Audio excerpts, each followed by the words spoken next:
हाँ भाई, टॉपिक क्या था? वाक्य। और वाक्य में हमने क्या क्या पढ़ लिया था?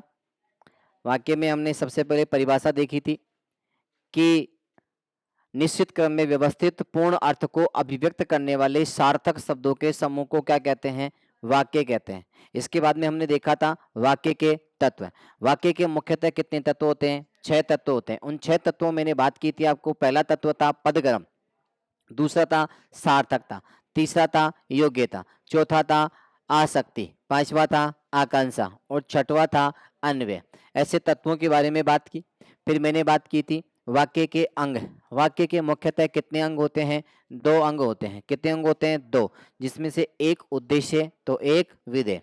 हमने बात की थी उद्देश्य किसे कहते हैं? वाक्य में प्रयुक्त कर्ता तथा कर्ता के विस्तारक को क्या कहते हैं? उद्देश्य। और यदि वाक्य में कर्ता का विस्तारक नहीं हो तो स्वयं कर्ता ही क्या होता है? उद्देश्य होता है। इतनी बात हमने पढ़ ली थी। इसके बाद में हमने बात की थी विधेय की।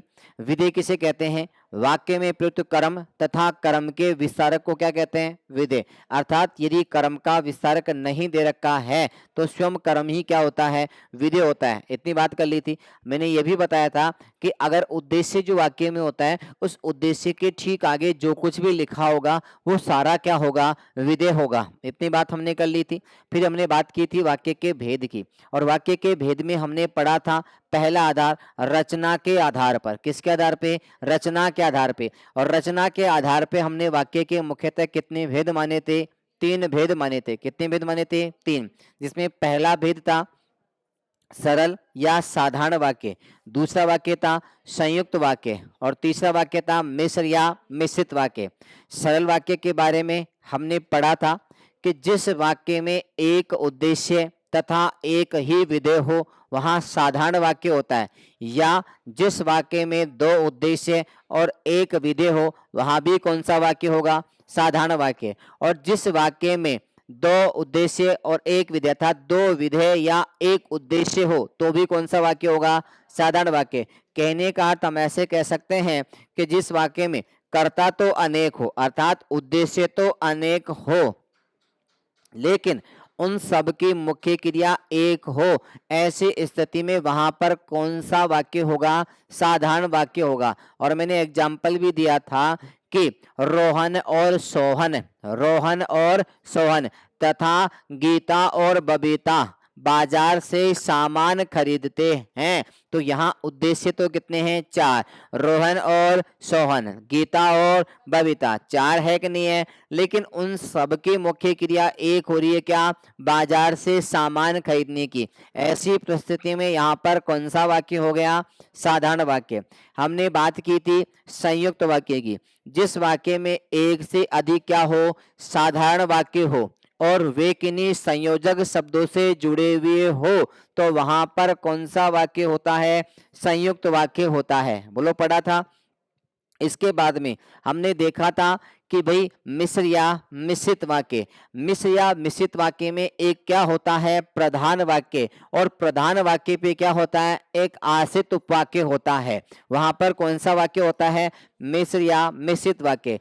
कहने का अर्थ यहाँ ये पूछा जा सकता है प्रधान वाक्य, अगर एग्जाम में ये पूछ ले कि निम्न वाक्य में प्रधान वाक्य क्या है और आश्रित वाक्य क्या है, तो मैंने आपको बताया था प्रधान वाक्य की पहचान क्या बताई थी कि वह अपने आप में पूर्ण होता है। अर्थात प्रधान वाक्य अपने आप में क्या होता है? पूर्ण।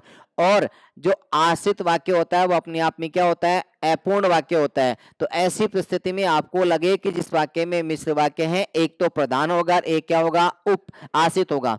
अर्थात एक तो पूरा वाक्य होगा और एक क्या होगा? अधूरा वाक्य होगा। तो वहां पर कौन सा वाक्य करके आना? मिश्र या मिश्रित वाक्य करके आना। फिर मैंने आपसे कहा था कि ये जो मिश्र या मिश्रित वाक्य के जो उपभेद है वो कितने उपभेद है बेटा? 3 उपभेद हैं। पहला बताया मैंने संज्ञा आश्रित, दूसरा बताया मैंने क्रिया आश्रित और तीसरा मैंने बताया आपको विशेषण आश्रित। इतना मैंने आपको पढ़ा भी दिया तो आपको लिखा भी दिया। यहां तक आपको किसी भी विद्यार्थी को कोई भी प्रॉब्लम नहीं होनी चाहिए। है क्या कोई प्रॉब्लम? नहीं है। आगे हमने बात की थी किसके आधार पे बेटा? अर्थ के आधार पे। आज हमारा जो भेद चलेगा वो किसके आधार पे चलेगा? अर्थ के आधार पर वाक्य के भेद। तो पहला जो हमारा भेद चलेगा वो चलेगा अर्थ के आधार पर वाक्य के भेद। किसके आधार पे चलेगा बेटा? अर्थ के आधार पर। इससे पहले अगर आप नहीं पढ़े हो तो पिछले वाला वीडियो आप देख सकते हो। अर्थ के आधार पर। अब अर्थ के आधार पर जो वाक्य के भेद होते हैं वो निम्न होते हैं, ऐसे पढ़ सकते हैं ना हम लोग। जिसमें पहला हम देखते हैं, पहला कौन सा होता है बेटा? देखते हैं पहला, ये दिखाई दे रहा है क्या? नीला कलर दिखाई दे रहा है? ठीक है। पहला कौन सा होता है बेटा? विधानवाचक। पहला कौन सा होता है? विधानवाचक। पहला कौन सा होता है बेटा? विधानवाचक। अब विधानवाचक को हम क्या बोल सकते हैं? स्वीकारात्मक भी बोल सकते हैं। क्या बोल सकते हैं बेटा? स्वीकारात्मक भी बोल सकते हैं। इसको हम स्वीकारात्मक भी बोल सकते हैं या फिर हमें सकारात्मक भी बोल सकते हैं। क्या बोल सकते हैं? सकारात्मक वाक्य भी बोल सकते हैं। अतः पहला वाक्य भेद हो गया। दूसरे की अगर हम बात करते हैं तो दूसरा भेद कौन सा होता है बेटा? निषेधवाचक। कौन सा? निषेधवाचक।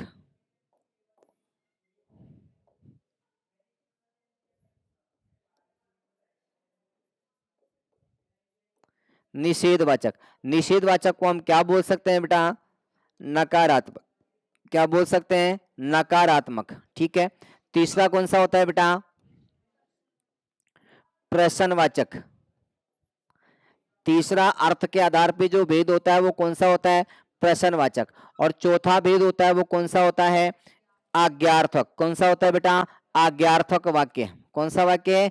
आज्ञार्थक वाक्य। आज्ञार्थक वाक्य। और पांचवा जो हमारा भेद होता है वो कौन सा होता है? विस्मयादि बोधक वाक्य या विस्मयादि अवक।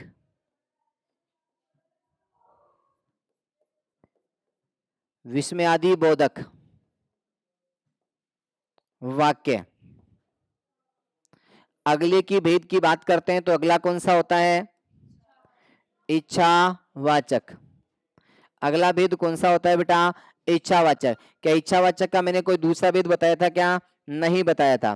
फिर कौन सा होता है? संकेत बोधक। सातवां कौन सा होता है बेटा? संकेत बोधक। सातवां कौन सा होता है? संकेत बोधक। और संकेत बोधक को हम क्या कह सकते हैं बेटा? शर्त बोधक। क्या कह सकते हैं? शर्त बोधक। संकेत बोधक को हम क्या कह सकते हैं बेटा? शर्त बोधक कह सकते हैं। और एक भेद और होता है आठवां, जो कौन सा होता है बेटा? संदेहार्थक वाक्य। कौन सा? संदेहार्थक वाक्य। कौन सा वाक्य है? संदेहार्थक वाक्य। अतः हम कह सकते हैं कि अर्थ के आधार पर वाक्य के जो भेद होते हैं वो निम्न रूप से कितने भेद होते हैं?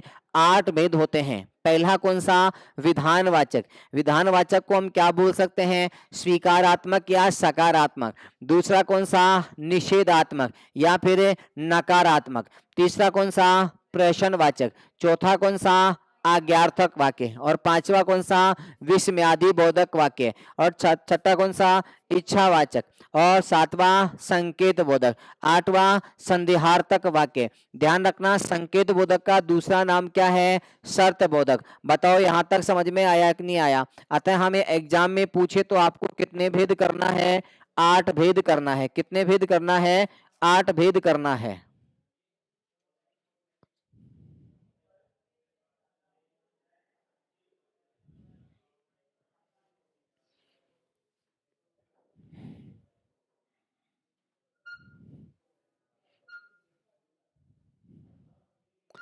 अब हमारा जो दूसरा है, पहला भेद, एक एक भेद को जब हम पढ़ते हैं तो पहला कौन सा था? विधानवाचक। पहला कौन सा था बेटा? विधानवाचक। अब विधानवाचक की अगर हम परिभाषा को देखते हैं तो विधानवाचक बोल दो या फिर क्या बोल दो? स्वीकारात्मक। क्या बोल दो बेटा? स्वीकारात्मक। क्या बोल दो? स्वीकारात्मक। और स्वीकारात्मक को हम क्या बोलते हैं? सकारात्मक। क्या बोलते हैं? सकारात्मक। अब बात आती है सर इसकी परिभाषा क्या होती है? मुख्य रूप से हमें इसकी परिभाषा को देखना है कि सर इसकी परिभाषा होती क्या है। तो ध्यान देना बेटा, इसकी परिभाषा क्या होती है कि जिस वाक्य में क्या हो बेटा?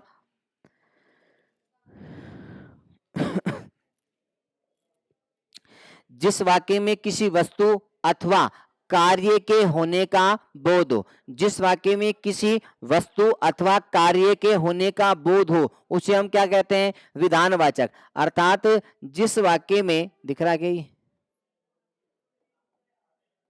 जिस वाक्य में किसी वस्तु, जिस वाक्य में किसी वस्तु अथवा कार्य के होने का बोध हो, कार्य के होने का बोध हो, जिस वाक्य में किसी वस्तु अथवा कार्य के होने का बोध हो,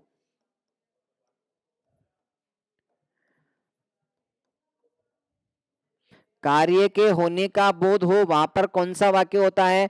विधानवाचक या स्वीकारात्मक या फिर सकारात्मक। अर्थात जिस वाक्य में किसी वस्तु अथवा किसी कार्य के होने का बोध होता है तो वहां पर कौन सा वाक्य होता है? स्वीकारात्मक या सकारात्मक। जैसे मैंने एग्जाम्पल दिया था, वहां एक पंखा है, मैंने क्या बोला था?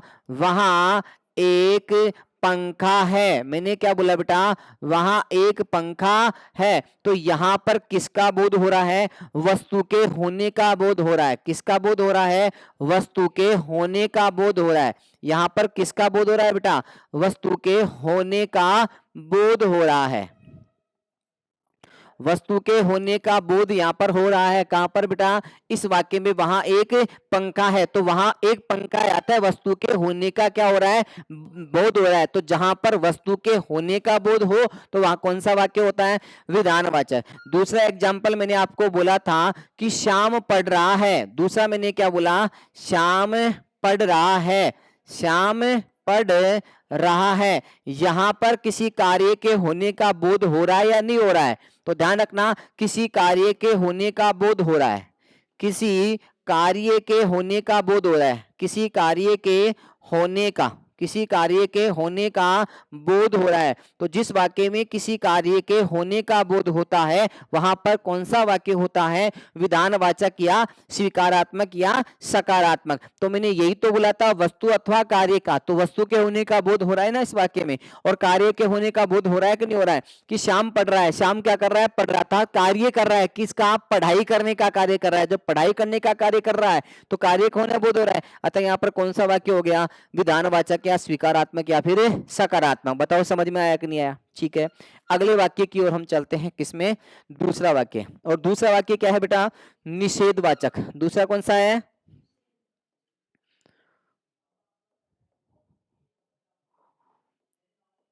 निषेधवाचक वाक्य।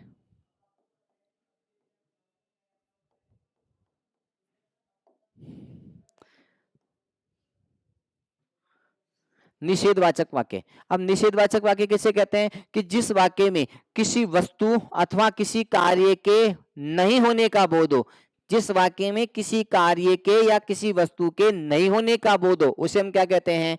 निषेधवाचक। तो हम लिख सकते हैं इसकी परिभाषा। जिस वाक्य में दिख रहा है कि ये नहीं दिखा होगा मेरे हिसाब से, ये भी नहीं दिखेगा।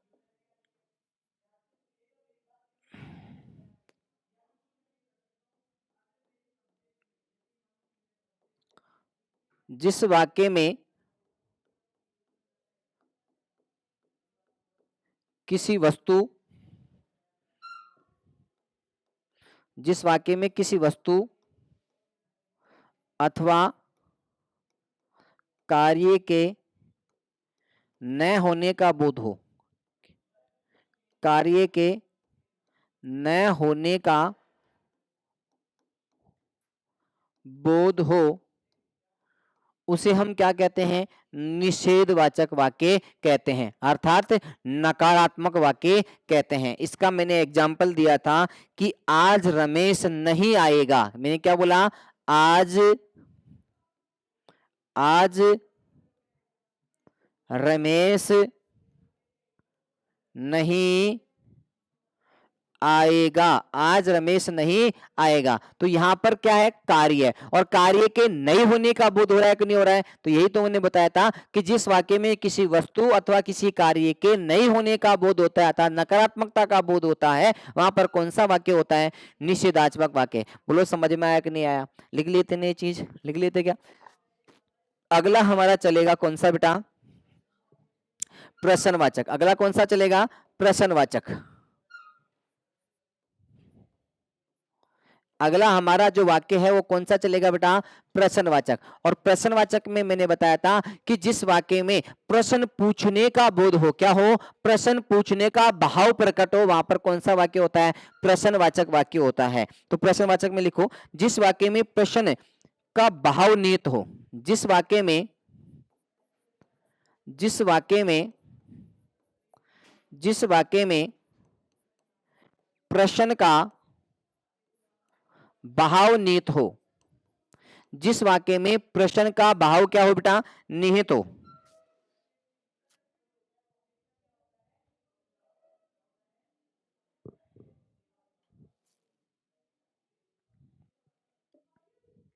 जिस वाक्य में प्रश्न का भाव क्या हो बेटा, निहित हो, निहित हो, वहां पर कौन सा वाक्य होता है, प्रश्नवाचक वाक्य होता है। जैसे आप क्या कर रहे हो, और अंत में क्या लग जाता है बेटा, प्रश्नवाचक चिन्ह लग जाता है। मैंने यहां पर लिखा आप क्या कर रहे हो, आप क्या कर, सॉरी,